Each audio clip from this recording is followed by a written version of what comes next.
जय हिंद दोस्तों। कैसे हैं आप सभी लोग। आशा करता हूं आप सभी ठीक होंगे, स्वस्थ होंगे और मौज कर रहे होंगे। फिर से अपन अपने पुराने टॉपिक नरजनन तंत्र के कुछ बचे हुए हिस्से की बात करेंगे। कल अपन ने बहुत सी बातें कर ली थी, जैसे वृषण की बात की थी, वृषण की आंतरिक संरचना की, वृषण के काट की, इसके अलावा अधिवृषण की, शुक्रवाहिनी की, शुक्राशय की, सीसन की, मूत्रमार्ग की, इन सब की चर्चा कर ली थी। और उसी में से एक टॉपिक बच गया था सहायक जनन ग्रंथियां, और उन सहायक ग्रंथियों की आज हम करेंगे चर्चा। तो सहायक ग्रंथियां होती है दो। कितनी होती है? दो। एक सहायक ग्रंथि प्रोस्टेट ग्लैंड होती है और एक क्या होती है अपने पास में? बल्बो यूरिथ्रल ग्लैंड होती है। देखो, प्रोस्टेट ग्लैंड और बल्बो यूरिथ्रल ग्लैंड दोनों का अलग अलग काम होता है, दोनों अपना अलग अलग योगदान देती है। और सबसे बड़ी बात यह होती है कि ये दोनों ग्रंथियां जो होती है मूत्राशय के पास पाई जाती है। कहां पाई जाती है? मूत्राशय के पास पाई जाती है। तो हमने प्रोस्टेट ग्लैंड के लिए लोकेटेड लिखा है मूत्राशय के आधार पर उपस्थित, यानी प्रोस्टेट ग्लैंड कहां उपस्थित होगी, कहां लोकेटेड होगी? मूत्राशय के आधारी भाग पर लोकेटेड होगी। ये जो प्रोस्टेट ग्लैंड होती है ना, एक प्रोस्टेट द्रव का स्राव करता है या एक लिक्विड का स्राव करता है जो हल्का सफेद क्षारीय द्रव का होता है। कैसा होता है? हल्का सफेद क्षारीय द्रव का स्राव होता है। और कल अपन ने बताया था कि ये जो प्रोस्टेट ग्लैंड होती है, ये जो प्रोस्टेट ग्लैंड होती है, ये प्रोस्टेट ग्लैंड वीर्य का लगभग 15 से 30% भाग बनाता है। कितना बनाता है? 15 से 30% भाग बनाता है, जिसके अंतर्गत क्या रहते हैं? शुक्राणु रहते हैं। क्या रहते हैं? शुक्राणु रहते हैं। तो वीर्य का 30% भाग कौन बना रहा है? प्रोस्टेट ग्लैंड बना रही है। समझ गए बात को? इस प्रोस्टेट ग्लैंड के अंतर्गत कुछ पदार्थ पाए जाते हैं, जैसा कि लाइसोजाइम पाया जाता है, फाइब्रोलाइसिन पाया जाता है और स्पर्मीन पाए जाते हैं। फाइब्रोलाइसिन पाया जाता है, लाइसोजाइम पाए जाते हैं और स्पर्मीन पाए जाते हैं। तीनों का अलग अलग काम होता है। तीनों के अंतर्गत हम बात करें, ये जो फाइब्रोलाइसिन होता है, ये जो फाइब्रोलाइसिन होता है, ये वीर्य को स्कंदन कर रोकता है, अर्थात वीर्य वहां पर स्कंदित ना हो जाए, कठोर ना हो जाए, रुक ना जाए। इस अगर वो रुक गया तो सीधी सी बात है शुक्राणु भी क्या हो जाएंगे? रुक जाएंगे। तो हम कह सकते हैं वीर्य को स्कंदित होकर रखता है, यानी वीर्य को स्कंदित नहीं होने देता है, जिससे शुक्राणु जो होते हैं वो क्या बने रहते हैं? एक्टिव बने रहते हैं और शुक्राणु कार्य कर रहे हैं। इसके अलावा अगर हम लाइसोजाइम और स्पर्मिन की बात करें, तो ये जो लाइसोजाइम और स्पर्मिन जो होते हैं, इस शुक्राणु को किससे बचाते हैं? जीवाणुओं से बचाने का काम करते हैं। तो अपन बात करें, फाइब्रोलाइसिन जो है, फाइब्रोलाइसिन जो है वीर्य के स्कंदन को रोकता है और शुक्राणु को क्या बनाता है? एक्टिव बनाता है। वहीं लाइसोजाइम और स्पर्मिन क्या काम करेगा? जीवाणुओं से सुरक्षा करेगा। किसकी? शुक्राणु की। अर्थात शुक्राणु को जीवाणु से बचाने का जो काम होता है वो कौन करता है? लाइसोजाइम और स्पर्मिन करता है। ये तो बात किसकी हो गई? प्रोस्टेट ग्लैंड की। अब हम बात करें बल्बो यूरिथ्रल ग्लैंड की, तो देखो इस बल्बो यूरिथ्रल ग्लैंड को हम क्या कहते हैं? काउपर ग्लैंड भी कहते हैं। क्या कहते हैं? काउपर ग्लैंड भी कहते हैं। और ये जो काउपर ग्लैंड होती है, ये इस प्रोस्टेट से जस्ट नीचे पाई जाती है। ये प्रोस्टेट ग्लैंड हो गई और ये अपने पास में कौन सी ग्लैंड हो गई? बल्बो यूरिथ्रल ग्लैंड हो गई। ये क्या काम करता है? चिकना लसलसा क्षारीय द्रव स्रावित करता है। चिकना होता है, लसलसा होता है और क्षारीय द्रव स्रावित करता है, जिससे मूत्र मार्ग की अम्लीयता को खत्म कर देता है।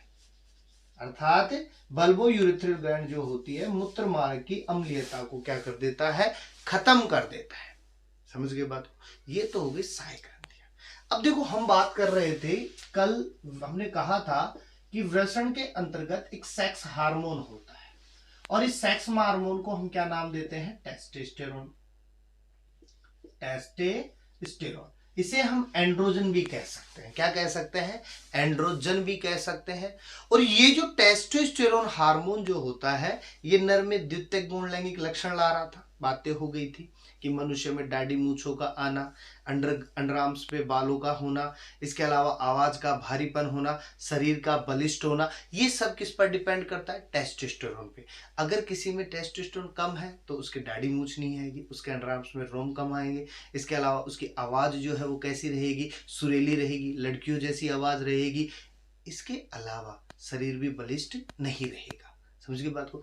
लेकिन अगर हम बात करें, ये जो टेस्टोस्टेरोन होता है इससे गंध निकलती है। क्या निकलती है? गंध निकलती है, स्मेल आती है। अब किसी किसी के अंदर ये स्मेल बहुत ज्यादा होती है, किसी किसी में ये बहुत कम होती है। अगर हम यहाँ टेस्टोस्टेरोन की गंध की बात करें तो टेस्टोस्टेरोन की गंध या टेस्टोस्टेरोन जो गंध सबसे ज्यादा जो होती है वो किस में होती है? कुत्ते में होती है। अर्थात कुत्ते में टेस्टोस्टेरोन ज्यादा पाया जाता है, तो वहां पर गंध क्या होगी? ज्यादा होगी। इसीलिए कई बार आपने देखा होगा जब आपके गली मोहल्ले से कोई बाइक गुजर रही होती है या आप बाइक को चला रहे होते हो तो आपको लगता है, जब कुत्ता पीछे लगता है तो आपको लगता है कि अपनी स्पीड तेज है इसलिए कुत्ता नहीं, उसको लगता है उसके ऊपर किसी ना किसी कुत्ते ने बाथरूम किया होगा जिससे वहां टेस्टोस्टेरोन की गंध थी। उसी गंध को सुन करके उसको लगता है कि कोई दूसरा कुत्ता इस गली में आ गया, अपने इलाके में आ गया, और वो चाहेंगे नहीं कि अपने इलाके में आए। समझ रहे हो बात को? इसलिए वो उसके पीछे भागते हैं। समझ गए बात को? तो टेस्टोस्टेरोन की गंध सबसे ज्यादा किस में पाई जाती है? कुत्ते में पाई जाती है। इसीलिए कुत्ता किसी ना किसी गाड़ी या किसी ना किसी मोटरसाइकिल के पीछे भागता है।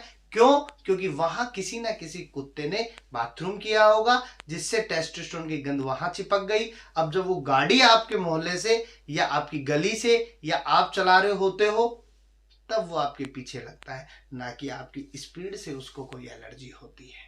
समझ गए बात को? इसके अलावा हम शुक्राणुओं की बात करें, ये टेस्टोस्टेरोन किस में होते हैं? शुक्राणुओं में होते हैं।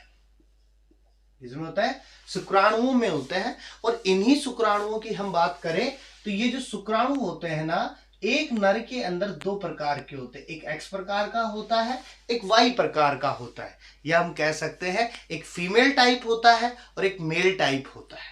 समझ गए बात को? एक फीमेल टाइप होता है और एक मेल टाइप होता है। अब फीमेल टाइप और मेल टाइप का मतलब क्या है तो समझिएगा कि यहां पर गुणसूत्र जो होते हैं, एक एक्स होता है और एक क्या होता है? वाई होता है।